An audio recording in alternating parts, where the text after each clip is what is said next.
আমরা জামিয়া ইলমে কালামের প্রতিনিধিত্ব করি, জামিয়া আউলিয়া কেরামের প্রতিনিধিত্ব করি, আমরা আহলে বায়ত খোলাফা রাশিদিন মকবুল সাহাবা কেরামের সবার প্রতিনিধিত্ব করি, যারা জেনুইন, যারা প্রিয়নবীর আপন জেনুইন, যারা প্রিয়নবীর জন্য কোরবান, যারা নিঃস্বার্থ, যারা দিন মিল্লাতের জন্য শতভাগ উৎসর্গিত, যারা আহলে বায়তের পক্ষে, যারা খেলাফতের পক্ষে।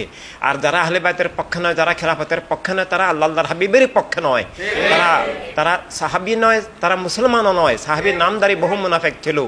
আর অরিজিনাল সাহাবা কেরামের কাছে আমরা ঋণী কৃতজ্ঞ।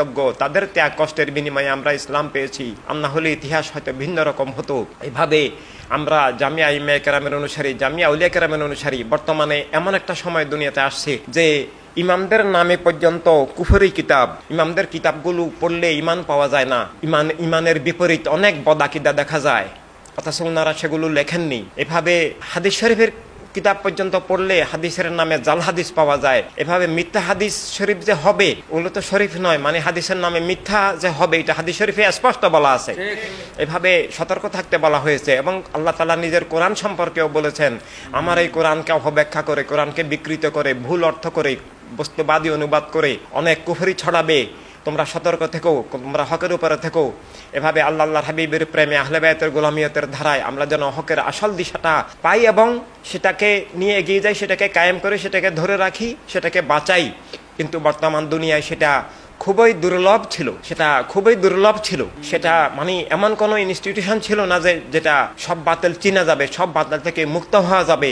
এমন কোনো ইনস্টিটিউশন ছিল না যেখানে আকীদা, আধ্যাত্মিক, রাজনৈতিক সব দিকে হককে বোঝা যাবে, হককে পাওয়া যাবে, হকের উৎস প্রিয়নবীকে চেনা যাবে, আল্লাহ তাআলার নাম মুবারকের সাথে যুক্ত হওয়া যাবে এবং আহলে বায়ত খোলাফা রাশিদিন, জামিয়া ইলমে কেরাম, আউলিয়া কেরামের পথ পাওয়া যাবে, জীবন বোঝা যাবে এবং দিনের আত্মিক দিক, রাজনৈতিক দিক সব বোঝা যাবে। বিপরীত ধোঁকা, প্রতারণার ধারা বোঝা যাবে। সেটা আল্লাহর হাবিব সাল্লাল্লাহু আলাইহি ওয়াসাল্লামের রহমতে আমরা সেটা পেয়েছি। বিশেষভাবে বাবাজান কেবলা সাইফুর রহমান নিজামী আলাইহি রহমার উসিলায় এবং আমরা যারা জেনুইন আছি, আমাদের প্রতি আল্লাহর হাবিব সাল্লাল্লাহু আলাইহি ওয়াসাল্লামের বিশেষ রহমত, আমাদের বদর, সিফিন, কারবালার আমানত, সকল নবী রাসূল, ওলি শহীদদের আমাদের উপরে দয়া দান আমানত হিসাবে আমরা প্রিয়নবী যেই ইসলাম, যেই কলেমা, যেই কোরআন, যেই ইসলাম, যেই হেদায়াত, যেই খেলাফত, যেই ইনসানিয়ত আমাদেরকে দান করেছেন, আমরা পূর্ণরূপে পেয়ে গেছি।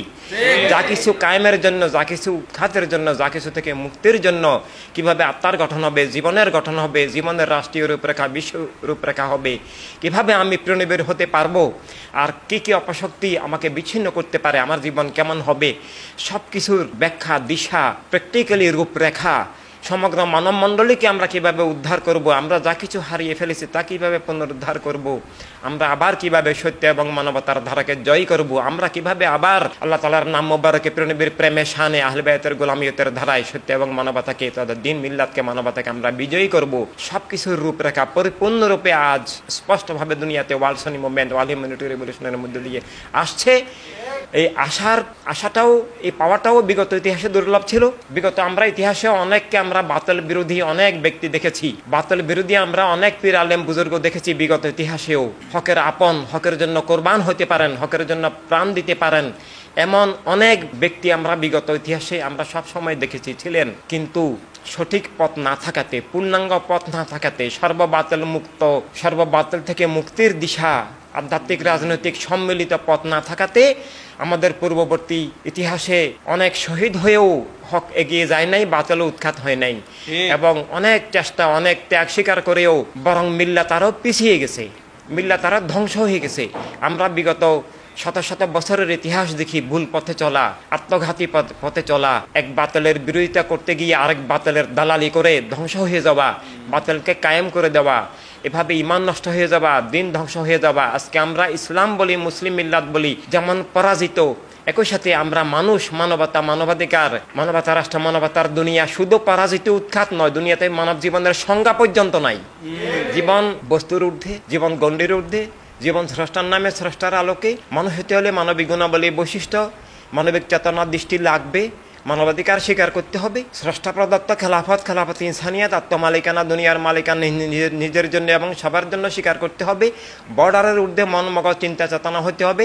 জীবন জগৎ আল্লাহর হাবিব সাল্লাল্লাহু আলাইহি ওয়াসাল্লামের স্বীকার করতে হবে। আল্লাহর হাবিব সাল্লাল্লাহু আলাইহি ওয়াসাল্লামের পক্ষ থেকে সব মানুষের যে মালিকানা, খেলাফত ইনসানিয়াত, আত্মমালিকানা এবং দুনিয়ার মালিকানা, জীবন বর্ডারের ঊর্ধ্বে, দুনিয়া বর্ডারের ঊর্ধ্বে সত্য এবং জ্ঞানের মুক্ত প্রবাহ এবং জীবনের প্রবাহ, রুটি রুজির প্রবাহ, সম্পদের প্রবাহ, এটা স্বীকার করতে হবে এবং বিপরীত ধারা থেকে মুক্ত থাকতে হবে। শুধু মুক্ত থাকতে হবে না, বিপরীত ধারার বিরুদ্ধে আমাদেরকে সংগ্রামে যেতে হবে, আদর্শিক সংগ্রামে আমাদেরকে যেতে হবে।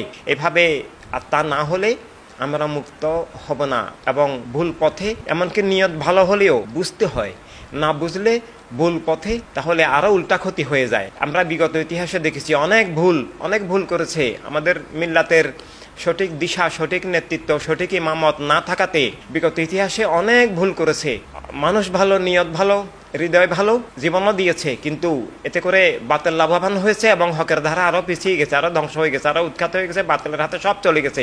এটার অনেক প্রমাণ, ইন্ডিয়া থেকে শুরু করে অনেক প্রমাণ, বিগত ইতিহাসে অনেক ভুল। সেখান থেকে আমরা যে সঠিক ধারা, নির্ভেজাল ধারা, স্পষ্ট ধারা, যে আসল ইসলাম আর ভুয়া ইসলামের যে সুস্পষ্ট পার্থক্য, ওয়ালসনি মুভমেন্ট এবং জীবনের সংজ্ঞা, জীবনের দৃষ্টি, এটা অস্তিত্ব, মানবাত্মা, মানব সত্তা, এটা অস্তিত্ব। এর বাহিরে বস্তুবাদী সংজ্ঞা ছাড়া কোনো সংজ্ঞা নাই। সেটা মিথ্যা, সেটা স্রষ্টার বন্ধন থেকে ছিন্ন হয়ে যাওয়া, সেটা দোজাহানে চরম ধ্বংস হয়ে যাওয়া, সেটা অস্তিত্ব ধ্বংস হয়ে এটা মিথ্যার ভিত্তিক অস্তিত্বে রূপান্তরিত হওয়া, অস্তিত্ব ধ্বংস হয়ে শুধু জিরো, শূন্য হয়ে যাওয়া নয়, সেটা মিথ্যার ধারক, স্রষ্টার শত্রু, জীবনের শত্রু।